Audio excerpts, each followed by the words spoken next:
Hello students, I hope आप सब अच्छे होंगे और सेफ होंगे। आज हम डिस्कस करने वाले हैं इंश्योरेंस।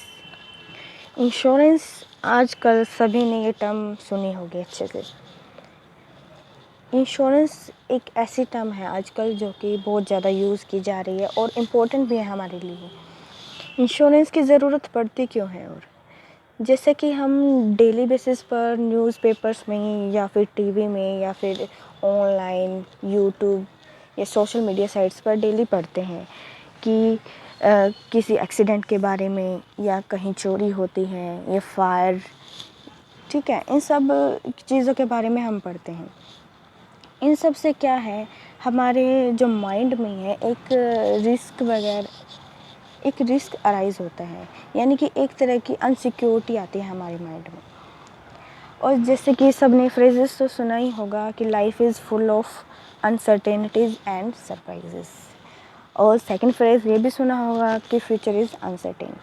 लाइफ में कुछ भी सर्टेन नहीं है, सब कुछ हमें नहीं पता होता, तो कभी भी कुछ भी हो सकता है। ये पॉइंट ऑफ व्यू जब एक व्यक्ति के माइंड में आता है तो वो अनसिक्योर हो जाता है अपने लिए और अपनी फैमिली के लिए। उसके माइंड में ये आता है कि अगर मुझे या मेरी फैमिली को या मेरी प्रॉपर्टी को कुछ हो जाता है तो उसके बाद क्या होगा। जैसे कि डेली बेसिस पर हम न्यूज़पेपर में पढ़ते भी हैं कि चोरी हो जाना या फिर प्रॉपर्टी का लॉस हो जाना, डैमेज हो जाना एक्सीडेंट से व्हीकल का, या फिर फायर लग जाना, सुनामी वगैरह, ये सब चीज़ें, ये सब क्या करती हैं, रिस्क अराइज करती हैं। अब जो पॉसिबिलिटी होती है लॉस की, उसको दो पार्ट में डिवाइड कर सकते हैं हम। फर्स्ट है रिस्क और सेकंड है अनसर्टेनिटीज़।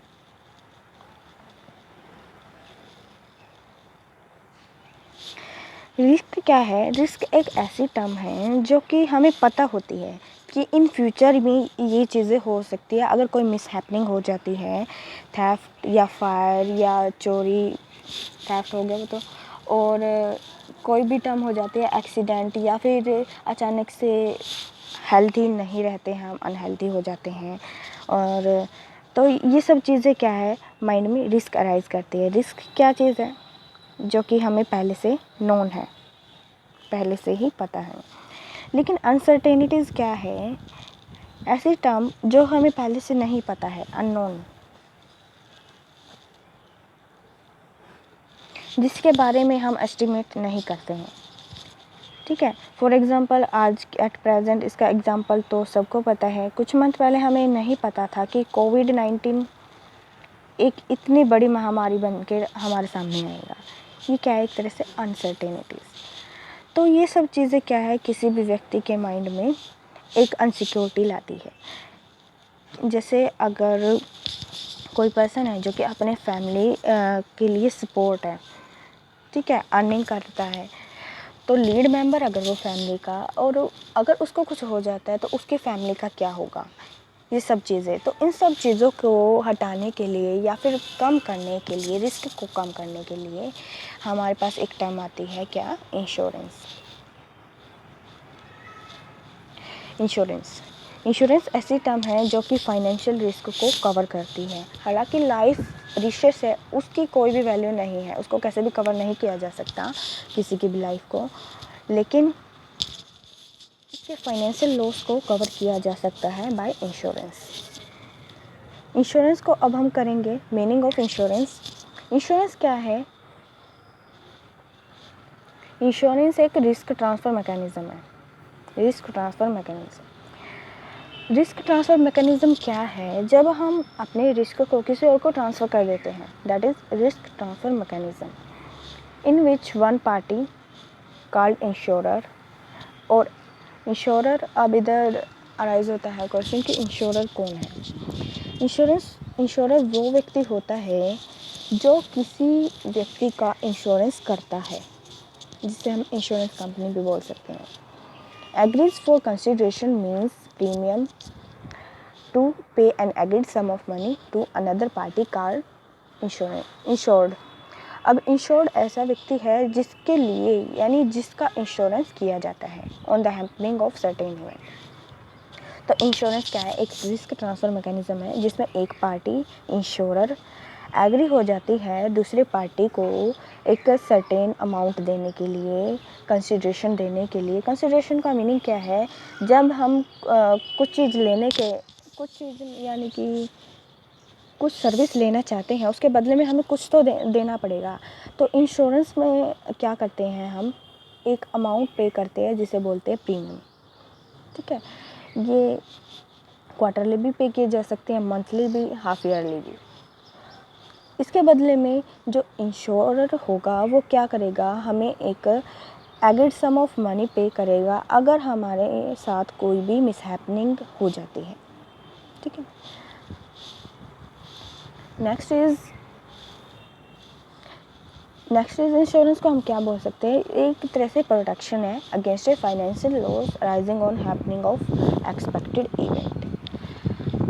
अब क्योंकि रिस्क के लिए हम इंश्योरेंस करवाते हैं तो फिर उसके लिए क्या है, एक एक्सपेक्टेड इवेंट हमें पता होता है कि इन फ्यूचर ये हो सकता है हमारे साथ, तो उसके लिए हम इंश्योरेंस करवाते हैं। और इंश्योरेंस क्या करता है, हमारे लिए as a financial cover provide करता है। ठीक है, फाइनेंशियल लॉस जो भी अराइज होगा उसको कवर करेगा। इंश्योरेंस को हम सोशल डिवाइस भी बोल सकते हैं। क्यों? क्योंकि ये है जो हमारा रिस्क है उसको कम करता है या फिर एलिमिनेट करता है। Risk of life, risk of property due to fire, accident, burglary, death etcetera. और इंश्योरेंस नॉर्मली क्या है, एक कॉन्ट्रैक्ट है, contract between insurer and insured. इन दोनों के बीच में कॉन्ट्रैक्ट होना ज़रूरी होता है। अब एक क्वेश्चन अराइज होता है, एक टर्म तो हमने की है रिस्क हमें पता है कि पॉसिबिलिटी ऑफ डैमेजेस है जो कि इन फ्यूचर हो सकती है कुछ घटनाओं के होने से, मिसहैपनिंग होने से, जैसे थेफ्ट, फायर, सुनामी, इन सब से एक्सेट्रा। ठीक है, ये सब क्या है, possibility of losses due to happening of an event. एक टर्म होती है पेरिल्स। ये एक ऐसी टर्म है, वो सारी इवेंट्स जो कि रिस्क को राइज करती हैं, ये सभी घटनाएं जो कि रिस्क को राइज करें उनको बोलते हैं पेरिल्स। फॉर एग्ज़ाम्पल अगर फायर लगती है, ठीक है, अगर घर में आग लगती है तो उससे क्या होगा, अगर आग लगने से किसी व्यक्ति की जान चली जाती है, उसकी डेथ हो जाती है, तो वो लॉस क्या है, उसकी जो पर्सनल लॉस हुआ है उस व्यक्ति को। ठीक है, लेकिन उसका कारण क्या है, वो इवेंट क्या थी, फायर। ठीक है, ड्यू टू फायर उसका लॉस हुआ है, तो उसको हम क्या बोलेंगे, फायर को पेरिल्स।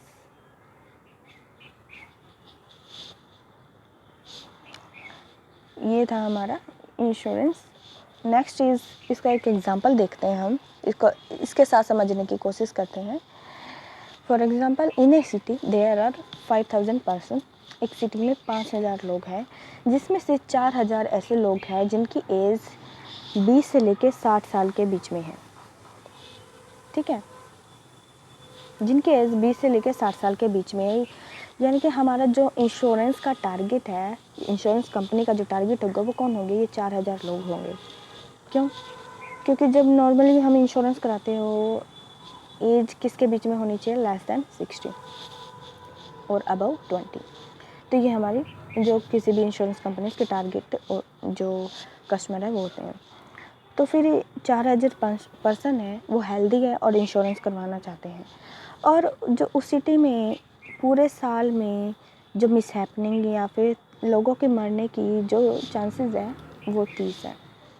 एक साल में 30 लोगों की मृत्यु हो सकती है, और इस मृत्यु के कारण प्रत्येक व्यक्ति की फैमिली को 50,000 का लॉस बियर करना पड़ सकता है।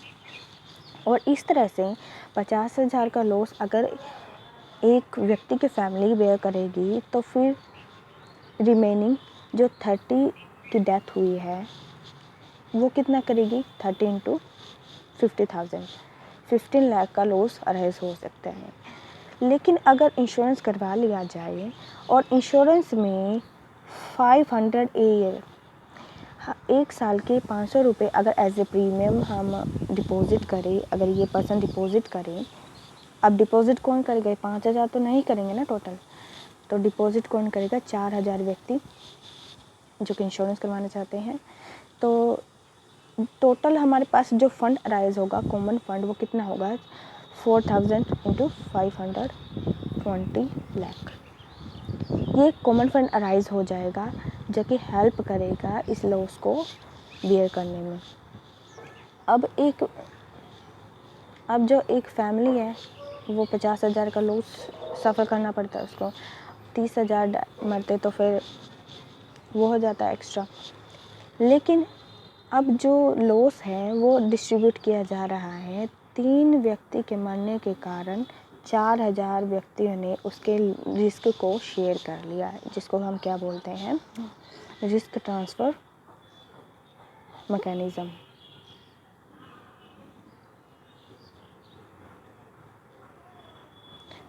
जब हम अपने रिस्क को वेरियस पर्सन में डिस्ट्रीब्यूट कर देते हैं, ट्रांसफ़र कर देते हैं, तो क्या होगा? Risk transfer mechanism. इस तरह से इंश्योरेंस क्या करता है? हमें फाइनेंशियल सिक्योरिटी प्रोवाइड करता है, ताकि जो भी इन फ्यूचर हमारे साथ लॉस होने वाला है या फिर हमारे फैमिली के साथ होने वाला है, उसके लॉस को कवर अप किया जा सके। ठीक है, ये था हमारा इंश्योरेंस। आई होप आप सबको समझ आया होगा अच्छे से।